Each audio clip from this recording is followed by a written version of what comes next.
नमस्कार विद्यार्थी मित्रांनो, मी प्राध्यापक प्रवीण शिंदे। आज आपण या व्हिडिओमध्ये लेखन विभागातील अजून एक महत्त्वाचा घटक बघणार आहोत, तो म्हणजे बातमी लेखन। बातमी लेखन खरोखरच अतिशय महत्त्वाचं आहे, कारण की तुम्हाला जर परीक्षेमध्ये चांगले मार्क्स पाडायचे आहेत तर बातमी लेखन येणं सुद्धा जास्त गरजेचं आहे। आणि त्यासाठी काही महत्त्वाचे मुद्दे थोडेसे लक्षात ठेवणं जास्त गरजेचं आहे की तंत्रज्ञान व प्रसार माध्यमे यांच्यामुळे जगाच्या कुठल्याही प्रदेशात घडणाऱ्या घटना आपल्याला पटकन कळतात। त्यामुळे जग अगदी जवळ आलेलं आहे असं आपल्याला वाटतं की आपण इथे बसून जगाच्या कुठल्याही कोपऱ्यातली माहिती आपण पटकन बघू शकतो। ही सगळ्यात मोठी ताकद हे बातमीमध्ये असते, म्हणून बातमी लेखन खरं तर जास्त गरजेचं आहे। दुसरा मुद्दा असा आहे की वर्तमानपत्रे, आकाशवाणी किंवा दूरदर्शन केंद्र ही खरं तर त्याचे प्रमुख माध्यमे आहेत की ज्यांच्यामुळे लोकांपर्यंत जाहिरात पोचते, बातमी पोचते। आणि ही बातमी व्यवस्थित आपल्याला जर लिहिता आली तर परीक्षेच्या दृष्टीने आपण बघायचा भाग घेतला तर मला वाटतं ते जास्त गरजेचं आहे आणि खूप चांगले मार्क्स तुम्ही याच्यामध्ये पाडू शकता। त्याच्यासाठी आजच्या यंत्रयुगीन जीवनाची जी बातमी ही माणसाच्या तर जीवनाचा अविभाज्य घटक आहे की सगळं हे चाललंय ते बातम्यांवरच चाललंय किंवा आपल्याला जे काय कळतं ते बातम्यांच्या माध्यमातूनच कळतं। आणि त्याच्यासाठी हे एक महत्त्वाचं लेखन कौशल्य आहे। तुम्ही पेपरमध्ये सुद्धा वेगवेगळ्या पद्धतीनं काही अट्रॅक्टिव्ह बातम्या बघत असता की त्याचं हेडिंगच बघितल्या आपल्याला असं वाटतं की आपण ते बातमी वाचावी। आणि म्हणून त्याच्यासाठी बातमी लेखन करत असताना आपल्याला काही गोष्टी महत्त्वाच्या लक्षात ठेवणं जास्त गरजेचं आहे। त्याच्यामध्ये एक आहे म्हणजे भाषेचं उत्तम ज्ञान। तुम्ही ज्या भाषेमध्ये बातमी लेखन करत आहात त्या भाषेचं तुम्हाला उत्तम ज्ञान असणं जास्त गरजेचं आहे। त्याच्यानंतर दुसरा मुद्दा असा आहे की व्याकरणाची समज। आता आपण मराठीचा विषय बघतो तर व्याकरण असणं व्यवस्थित असणं खरं तर जास्त गरजेचं आहे। कारण की काय होतं माहिती आहे का की व्याकरणिकदृष्ट्या त्याच्यामध्ये खूप काही महत्त्वाच्या गोष्टी असतात। अगदी बऱ्याच वेळेस विरामचिन्हसुद्धा मुलं कधी द्यायला विसरतात, पण त्या विरामचिन्हामुळे सुद्धा खूप वाक्याच्या अर्थामध्ये फरक पडत असतो। सो विरामचिन्ह असेल किंवा इतर काही अजून भरपूर घटक आहेत ते खूप व्यवस्थित असणं किंवा त्याचा अभ्यास असणं हे खूप जास्त गरजेचं असतं। त्याच्यानंतर तिसरा मुद्दा आहे लेखन कौशल्य, की लेखन कौशल्यसुद्धा आपलं प्रॉपर असणं जास्त गरजेचं आहे आणि त्याच्यासाठी सराव हा जास्त गरजेचा आहे। पुढचा मुद्दा आहे सोपी सुटसुटीत वाक्यरचना तुम्ही करू शकता।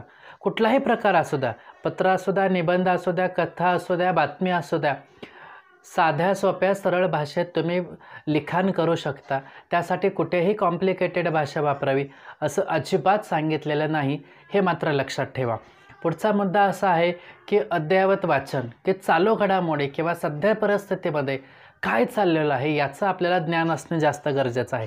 बातमी लेखनमध्ये तो मुद्दा खरं तर जास्त महत्त्वाचा असतो। उठावदार पद्धतीने बातमीची मांडणी करण्यासाठी वास्तवाचं भान असणं हे खूप जास्त गरजेचं आहे। त्याच्यानंतर घटनेचं अचूक विश्लेषण करणं हे खूप महत्त्वाचं आहे की जी घटना खरंच घडली आहे ती प्रेक्षकांपर्यंत पोचवणं, लोकांपर्यंत पोचवणं हे खूप जास्त गरजेचं असतं।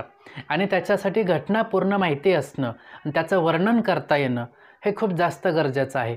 आणि परीक्षेच्या दृष्टीने आपण बघायला गेलं तर खूप वेगवेगळ्या प्रकारे तुम्हाला प्रश्न विचारले जाऊ शकतात, म्हणून त्याच्यासाठी आपण काही प्रश्न पण बघणार आहोत की जेणेकरून तुमचा अंदाज येईल की कुठल्या पद्धतीचे तुम्हाला बातमी खूप चांगल्या पद्धतीने करता येते। पण शेवटी प्रश्न कसा जरी आला तर तुम्हाला लिहिणं गरजेचं आहे, त्यामुळे आपण अनेक गोष्टींचं थोडंसं ज्ञान असणं हे इथे जास्त गरजेचं आहे। त्याच्यानंतर तटस्थ भूमिका, की तुम्ही जे काही लिहिता त्याच्याविषयी तुम्ही ठाम पाहिजे, तुमचा त्याच्यावरती खरं तर विश्वास पाहिजे आणि जे काय मी लिहितोय ते खरोखरच योग्य आहे याच्यावरती तुम्ही ठाम असला, ती भूमिका तुमची असणं बातमी लेखनमध्ये जास्त गरजेचं असतं। अचूक व योग्य तपशील देणं, हे जे काही आपण नियम बघतोय हे खरोखरच खूप महत्त्वाचे आहेत की जो काही तपशील तुम्हाला जायचा तो बिनठोक, अचूक, योग्य असला पाहिजे। त्याच्यामध्ये कुठेही चुकीचा गैरसमज पसरेल किंवा चुकीचं काहीतरी वेगळं ओढून ताडून थोडं जास्त लिहिण्याचा प्रयत्न केला आहे असं कुठेही नको, हे खूप जास्त गरजेचं असतं। त्याच्यानंतर कोणाच्याही भावना दुखावणार नाहीत याची आपण काळजी घेणं जास्त गरजेचं असतं, कारण बातमी एक क्षेत्र असं आहे की ते लोकांपर्यंत पटपट पोचत असतं। सो त्याच्यामुळे आपलं लिखाण हे त्या दर्जाचं असणं जास्त गरजेचं आहे। त्याच्यानंतर बातमी भूतकाळात लिहावी, हा एक महत्त्वाचा घटक मला इथे तुम्हाला शेवटी सांगायचं आहे की बातमी लेखन हे झालेल्या घटनेवर असतं. त्याच्यामुळे तुम्ही झालेली घटना म्हणजे ती भूतकाळात झाली तर प्रॉपर भूतकाळामध्ये मांडता येणं हे तुम्हाला जास्त गरजेचं आहे आणि ती काळजी थोडीशी घेणं गरजेचं आहे. काही बातमी लेखनचे वैशिष्ट्य आहे ते आपण थोडीशी बघूया की शीर्षक म्हणजे बातमीचा मथळा हा बातमीचा खरं तर गाभा असतो, त्याच्यावरती जास्त लक्ष द्या. की एक तुम्हाला बातमी सांगतो जे आजही मला आठवते आणि मी बऱ्याच वेळेस मुलांना सांगितलेले आहे की ज्या वेळेस खडकवासला मतदारसंघामध्ये रमेश वांजळे निवडून आले त्यावेळेस दुसऱ्या दिवशी पेपरला अशी एक बातमी होती, पुण्याच्या खडकवासल्याला सोन्याचा आमदार. बघा, पुण्याच्या खडकवासल्याला सोन्याचा आमदार म्हणजे ते बातमी एवढी जबरदस्त होती की ती आजही कित्येक वर्ष झालं ते माझ्या डोक्यामध्ये फिट आहे. सांगायचा उद्देश असा की बातमीचं जे शीर्षक आहे ते तुम्हाला परफेक्ट देता येणं जास्त गरजेचं आहे आणि त्याच्यावरती तुम्ही थोडासा सराव करा, ते खूप महत्त्वाचं आहे. त्याच्यानंतर दिनांक, स्थळ, वेळ व संबंधित व्यक्तींचा व्यवस्थित अचूक उल्लेख तुम्हाला तिथे करता आला पाहिजे, तर ती वाचकाला थोडंसं बातमी त्या शिरल्यागत किंवा खरोखरच ते बातमी आपण अनुभवतोय असं वाटतं. त्याच्यानंतर बातमीची काही क्षेत्रे आहेत, त्याच्यामध्ये सांस्कृतिक, क्रीडा, राजकीय क्षेत्र असेल, शालेय असेल, वाङ्मय, साहित्य क्षेत्र असेल, इत्यादी क्षेत्रांमध्ये बातमी ही जास्त चालते किंवा गरजेची असते. त्याच्यामध्ये वैज्ञानिक, त्याच्यानंतर वैद्यकीय, दैनंदिन घटना याच्या संदर्भात सुद्धा घडलेल्या घटनांच्या बातम्या तयार होतात किंवा आपण बघत असतो वेगवेगळ्या क्षेत्रांमध्ये. आता तुम्हाला एक प्रश्न दिलेला आहे बातमी लेखनसाठी की शाळेत वसुंधरा दिनानिमित्त वृक्षदिंडी व वृक्षारोपण कार्यक्रम हा आपल्याला करायचा आणि त्यासाठी वनाधिकारी माननीय श्री शशिकांतराव यांच्या उपस्थितीत तो कार्यक्रम संपन्न पण झालेला आहे. तर अशी एक बातमी आहे. आता लिखाण करत असताना आपल्याला कशा पद्धतीनं ते करायचं आहे ते थोडंसं आपण बघूया. तर की 23 एप्रिल ज्या दिवशी तुमचा पेपर आहे तुम्ही त्या दिवशीची तारीख टाकली तरी चालेल आणि जर प्रश्नामध्ये तारखेचा उल्लेख असेल तर तुम्ही प्रश्नाचाच फॉलो करा, हे खूप जास्त गरजेचं आहे. चाकण आमच्या वार्ताहराकडून असं सुरुवातीला येणं गरजेचं आहे, म्हणजे तिथे दिनांक झाले, तिथे स्थळ झालं आणि मग त्याच्यानंतर बाकीचा मथळा येणं गरजेचं आहे. त्याच्यामध्ये की मग काल 22 एप्रिल जागतिक वसुंधरा दिनाचे औचित्य साधत पर्यावरण संवर्धनाचा संदेश देणाऱ्या विविध कार्यक्रमाचे आयोजन करण्यात आले होतं. तर या पद्धतीनं तुम्ही बातमीची सुरुवात करू शकता.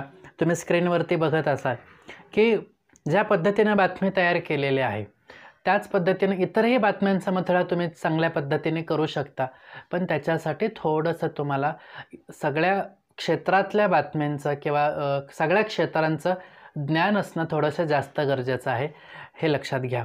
शेवट जर आपण याचा बघितला तर अगदी आता ही शाळेशी रिलेटेड आहे म्हणून शेवटचं बघितलं तर शाळेच्या मुख्याध्यापकांनी आमच्या प्रतिनिधींशी बोलताना सांगितले, त्याचबरोबर वृक्षदिंडी, विद्यार्थी मोठ्या उत्साहाने सहभागी झाले वगैरे वगैरे. तर पूर्णपणे तो कार्यक्रम कसा केला सुरुवातीपासून शेवटपर्यंत याचं विश्लेषण तुम्हाला त्या बातमीमध्ये मांडता आलं पाहिजे आणि त्याच्यासाठी वाचकाला जणू काय आपण ते अनुभवतोय ती अनुभूती झाली पाहिजे. म्हणून बातमी लेखनमध्ये वर्णन हे खूप जास्त गरजेचं असतं. आणि दुसरी गोष्ट इथं मला अजून एक सांगायचं आहे की भूतकाळाचा वापर करणे हे जास्त गरजेचं आहे. योग्य त्या ठिकाणी तुम्हाला विरामचिन्हांचाही वापर करायचा आहे, हे जास्त गरजेचं आहे. त्याच्यानंतर पुढचा असा प्रश्न आहे, रेल्वे प्रवासात ओळखपत्र असणे अनिवार्य. त्याच्यामध्ये काय सांगितलं आहे, Aadhaar card, PAN card, driving licence, election card यांच्यापैकी कोणतंही एक. आता याचं उत्तर थोडंसं आपण बघूया कशा पद्धतीनं केलेलं आहे. तर रेल्वे तिकिटासोबत आता ओळखपत्राचीही होणार तपासणी. बघा, या पद्धतीनं तुम्ही तुमचं हेडिंग देऊ शकता. त्याच्यानंतर मग ज्या पद्धतीने तुम्हाला स्क्रीनवरती बातमी दिसत आहे त्या पद्धतीने तुम्ही मांडणी करू शकता आणि त्याच मुद्द्याला अनुसरून इतर कोणतेही मुद्दे त्याच्यात ॲड न करता त्याच मुद्द्याला अनुसरून तुम्हाला प्रॉपर बातमी तयार करायची आहे, हे लक्षात घ्या. आणि त्याच्यासाठी तुम्हाला त्या बातमीबद्दल, त्या क्षेत्राबद्दल माहिती असणं जास्त गरजेचं आहे. तुम्ही स्क्रीनवरती बघू शकता. त्याच्यानंतर पुढे बघा, बोर्डाच्या परीक्षेमध्ये खरं तर हा प्रश्न विचारला होता, म्हणून मुद्दा म्हणून खरं तर इथं मी घेतलेला आहे तो, की विज्ञान दिनानिमित्त आयोजित प्रदर्शन सोहळ्याची बातमी तर. आता विज्ञान दिन म्हणजे काय, तर सायन्स एक्झिबिशन. बऱ्याच वेळेस इंग्रजी माध्यमाच्या मुलांना कधी कधी लक्षात येत नाही पटकन, किंवा क्रीडा महोत्सव असेल म्हणजे आपला ॲन्युअल स्पोर्ट्स डे असेल, किंवा वार्षिक स्नेहसंमेलन म्हणजे आपलं ॲन्युअल सोशल गॅदरिंग असेल. हे थोडेसे डेज माहिती असणं जास्त गरजेचं आहे. त्याच्यावरतीच खरं तर परीक्षेमध्ये जास्त करून प्रश्न विचारले जातात. तर तुम्ही बघत असाल उत्तरामध्ये 1 मार्च गडचिरोली, मग आमच्या वार्ताहराकडून इथे असा शब्द येणं, ते वाक्यरचना प्रॉपर येणं जास्त गरजेचं आहे. वैज्ञानिक साहित्य प्रदर्शनाचे साजरा झाला, वैज्ञानिक साहित्य प्रदर्शन साजरा झाला विज्ञान दिन सोहळा. तर या पद्धतीनं तुम्ही खरं तर ते मांडणी करू शकता. आणि मग तुम्ही ज्या पद्धतीनं बातमी तुम्हाला स्क्रीनवरती दिसते, एक लक्षात घ्या, बातमी लेखन करत असताना निबंध लेखनगत करायची नाही. त्याच्यामुळे तुम्हाला एक काळजी घ्यायची आहे की कमीत कमी शब्दांमध्ये जास्तीत जास्त आशय हा लोकांपर्यंत गेला पाहिजे. आपण थोडा पुढचा प्रश्न बघूया. आता बघा काय गेलेलं आहे, तुमच्या विद्यालयात साजरा केलेल्या पुढील दिनविशेषाची बातमी करा. आता वेगळा थोडासा प्रश्न आहे. दिनविशेष असा आहे, क्रांतीज्योती सावित्रीबाई फुले, 3 जानेवारी क्रांतीज्योती सावित्रीबाई फुले यांची जयंती. एवढाच टॉपिक दिलेला आहे. याच्यावरून तुम्हाला काय करायचं आहे, बातमी तयार करायची आहे. की आता खरं सांगायला गेलं तर शाळेमध्ये वेगवेगळे सण, त्याचे काय रिलेटेड काय कार्यक्रम आपण आयोजित करत असतो, जयंती पुण्यतिथी साजरी करत असतो, हे सगळं शाळेमध्ये होतं. फक्त मुलांनी थोडंसं एक लक्षात घ्या की ज्या पद्धतीने तुमच्या शाळेमध्ये कार्यक्रमाचं आयोजन होतं, कोणताही असू द्या, पद्धत तर तीच असते ना. कार्यक्रमाची सुरुवात ते शेवट हे फक्त व्यवस्थित लक्षात आणणं जास्त गरजेचं आहे. म्हणून आपण त्याचं थोडंसं उत्तर बघूया, म्हणजे तुमच्या लक्षात येईल की लेख वाचवा, कलानिकेतन विद्यालयाने समाजाला आव्हान. काय केलं, कलानिकेतन विद्यालयाचे समाजाला आव्हान असं एक हेडिंग दिलेलं आहे. आणि तुम्ही बातमी बघू शकता अतिशय छान प्रकारे की नाशिक 10 जानेवारी, आणि मग तुमची जी शाळा आहे त्या भागामध्ये शाळा येते, त्या भागाचं नाव आणि मग तुमच्या शाळेचं नाव, आणि इथून पुढे किंवा जर प्रश्नामध्ये उल्लेख आले असेल शाळेचा तर तो आवर्जून करा. नसेल आला तर तुम्ही तुमच्या शाळेचंही नाव टाकू शकता, काही फरक पडत नाही त्याने. पण जी मांडणी केलेली आहे, मला आवर्जून सांगायचं आहे, ते मांडणी थोडीशी जर आपण लक्षात घेतली तर ते खूप जास्त महत्त्वाचं आहे. म्हणून याच्यासाठी अशा बातम्यांचं वाचन करणं, कारण प्रत्येक क्षेत्रातली, क्रीडा क्षेत्रातले बातमीचं लिखाण थोडं वेगळं असतं, सांस्कृतिक क्षेत्रातलं वेगळं असतं, औद्योगिक क्षेत्रातलं वेगळं असतं. आणि परीक्षेच्या दृष्टीने आपण विचार केला तर शाळेमध्ये कोणता नाही कोणता दिवस साजरा केला याच्याविषयी खरं तर जास्त प्रमाणात आत्तापर्यंत माझ्या माहितीनुसार प्रश्न विचारलेला आहे. मग तो क्रीडा दिन असू द्या, किंवा वसुंधरा दिन असू द्या, किंवा एखादी जयंती असू द्या, तर त्या दृष्टीने तुम्ही थोडासा अभ्यास करा, तुम्हाला नक्की त्याचा फायदा होईल. त्याच्यानंतर पुढचा एक प्रश्न बघूया आपण. पुढील चित्र पहा आणि तुमच्या शाळेत साजरा झालेल्या वाचन प्रेरणा दिनाची तुम्ही बातमी तयार करा. तर वाचन प्रेरणा दिन हा 15 ऑक्टोबरला साजरा केला जातो अब्दुल कलामांच्या जन्मदिनानिमित्त. तर तुम्ही कशा प्रकारे मग वाचनाची गोडी लागली, किंवा वाचनाचं महत्त्व, मग त्याच्यासाठी कशा प्रकारे शाळेमध्ये कार्यक्रम ऑर्गनाईज केला, याची सविस्तर मांडणी तुम्हाला करता आली पाहिजे. तुम्ही स्क्रीनवरती त्याचं उत्तर बघू शकता की वाचन प्रेरणा दिन उत्साहात साजरा असं एक हेडिंग दिलेलं आहे. तुम्ही तुमच्या पद्धतीनं अजूनही तुम्हाला योग्य वाटलं तर दुसरं तुम्ही हेडिंग देऊ शकता, काहीही हरकत नाही. आणि मग तुम्ही बातमीचा मजकूर व्यवस्थित बघा, तुमच्या लक्षात येईल की याच पद्धतीची मांडणी तुम्हाला करता आली पाहिजे. हे खूप जास्त गरजेचं आहे. पुढे आपण बघूया की तुमच्या शाळेत वार्षिक क्रीडा महोत्सवाची बातमी. तर वार्षिक क्रीडा महोत्सव म्हणजे ॲन्युअल स्पोर्ट्स डे, तर त्याची बातमी तुम्हाला करायचं आहे. तुम्हाला इथं ऑलरेडी प्रश्नामध्येच दिलेलं आहे, विद्या विनयन शोभते, आदर्श विद्या मंदिर म्हणजे शाळेचं नाव दिलेलं आहे. जळगाव हे एका एरियाचं नाव आहे, एरिया म्हणजे की एका जिल्ह्याचं नाव आहे, शहराचं नाव आहे. वार्षिक क्रीडा महोत्सव, मग सन 2000 जे काही तुम्हाला प्रश्नामध्ये दिलेलं आहे त्याचे मुद्दे विश्लेषणामध्ये म्हणजे बातमीच्या स्पष्टीकरणामध्ये येणं जास्त गरजेचं आहे, हे लक्षात ठेवा. दुसरी गोष्ट की उद्घाटक व प्रमुख पाहुणे म्हणून कविता राऊत. आता क्रीडा महोत्सव आहे म्हणजे एखादा खेळाडूच असणार उद्घाटनाला, तर ते डोक्यात ठेवा. प्रश्नामध्ये इथं ते काही दिलेलं नाही आहे की त्या कोण आहेत, पण आपण थोडंसं गेस करायचं की क्रीडा दिनाची बातमी आहे तर साहजिकच आहे एखादा चांगला क्रीडापटू तुमच्या शाळेच्या कार्यक्रमासाठी येऊ शकतो. सो ही गोष्ट थोडीशी डोक्यामध्ये ठेवा. किंवा विज्ञान प्रदर्शन असेल तर एखादा चांगला विज्ञानाचा शिक्षक किंवा एखादा वैज्ञानिक तुम्ही शाळेमध्ये बोलवू शकता, हे थोडंसं डोक्यात ठेवा.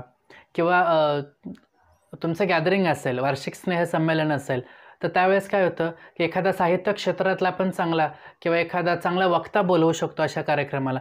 तर त्या कार्यक्रमाला कोणत्या प्रकारचा पाहुणा बोलवू शकतो, आपण थोडंसं हे जर विचार केलं तर ते जास्त सोपं जाईल.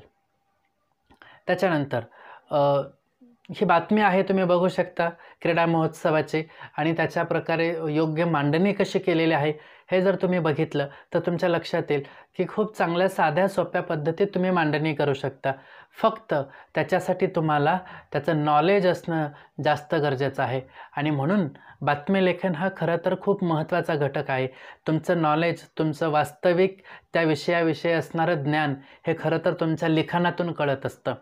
आणि म्हणून व्यवस्थित मांडणी करणं हे खूप जास्त गरजेचं आहे की दिनांक, त्याच्यानंतर ठिकाण आणि मग पूर्ण बाकीचा मजकूर शेवटपर्यंत व्यवस्थित मांडणी, क्रमवार पद्धतीने मांडणी जर तुम्हाला बातमी लेखनची करता आली तर मला असं वाटतंय नक्कीच तुम्हाला चांगले मार्क्स मिळतील.